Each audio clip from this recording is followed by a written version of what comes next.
আজকে সাইকো জামিয়া নুরিয়া নাজিরিয়া মাদ্রাসা থেকে আমরা যে জশ্নে জুলুসের র্যালি বের করেছি, সেটা আমরা চান্দিনা সদরের প্রধান সড়ক প্রদক্ষিণ করে আমরা চান্দিনা মোকামবাড়ি শাহিদগাহ ময়দানে এসে উপস্থিত হয়েছি। আজকে পবিত্র ঈদে মিলাদুন্নবী সাল্লাল্লাহু আলাইহি ওয়াসাল্লাম উদযাপনে যারা অংশগ্রহণ করেছেন, যারা উপস্থিত হয়েছেন, আমরা তাদেরকে আন্তরিকভাবে কৃতজ্ঞতা জ্ঞাপন করছি।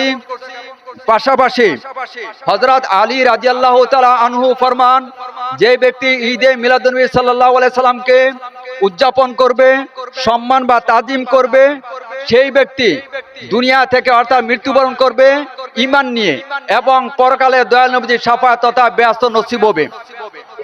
তাহলে যিনি আশারায়ে মুবাশশারার একজন দয়াল নবীজি জামাতা, তিনির ঘোষণা সেটা মিথ্যা হওয়ার কথা নয়। আর এই পবিত্র ঈদে মিলাদ উদযাপন করে একমাত্র আশেকে রাসূল যারা নবী প্রেমিক, যখন মাহে রবিউল আউয়াল মাস আসে তখন সারা জাহানের যত সুন্নি আশেকান আছে তাদের হৃদয়ে একটা আনন্দের জোয়ার বইতে থাকে। আর সেই লক্ষ্যে আজকে বাংলাদেশ নয়, সারা বিশ্বের বিভিন্ন প্রান্তে বড় বড় শহরে বড় আকারে জুলুস বের হচ্ছে।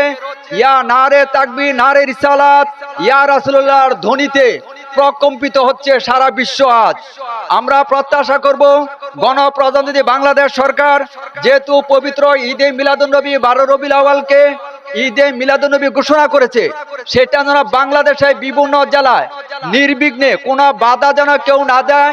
সরকার যেন সেটা আইনি পদক্ষেপ নিয়ে ঈদে মিলাদুন্নবী সকল আশিকে রাসূলগঞ্জ যেন স্বতঃস্ফূর্তভাবে সেটা পালন করতে পারে, সেই আশাবাদ ব্যক্ত করছি। পাশাপাশি মহান আল্লাহ পাক পবিত্র কোরআনুল কারীমে ফরমান যে তোমরা আল্লাহর রহমত ও দয়ার প্রাপ্তিতে পাল ইয়াফরাহু, তোমরা খুশি উদযাপন করো। আর সেই লক্ষ্যেই মুহিব্বিন আহলে বাইত রেজবিয়া দরগাহ শরীফের পীর সাহেব পীরে তরিকত আব্দে রাসূল আল্লামা মুফতি নাজুল আমিন রেজভী সাহেব হুজুর কেবলা নিজেই সেটা উদযাপন করেন এবং সারা বাংলাদেশে যত ভক্ত মুরিদান আছে সকলকে এটাকে স্বতঃস্ফূর্তভাবে এই ঈদে মিলাদ উদযাপন করার জন্য তিনি দিক নির্দেশনা দিয়ে থাকেন। আর এই মহান স্রষ্টা সৃষ্টির ঈদ ঈদে মিলাদুন্নবী সাল্লাল্লাহু আলাইহি সাল্লাম, সেই আলোকে আজকে চান্দিনা সদরে আমাদের মুহিব্বিন আহলে বাইত রেজবিয়া দরগাহ শরীফের সকল আশিকিন জাকিরিন মুরিদিন মুহিব্বিন আজকে আমরা জৌলুস আকারে এটা উদযাপন করতে পেরেছি।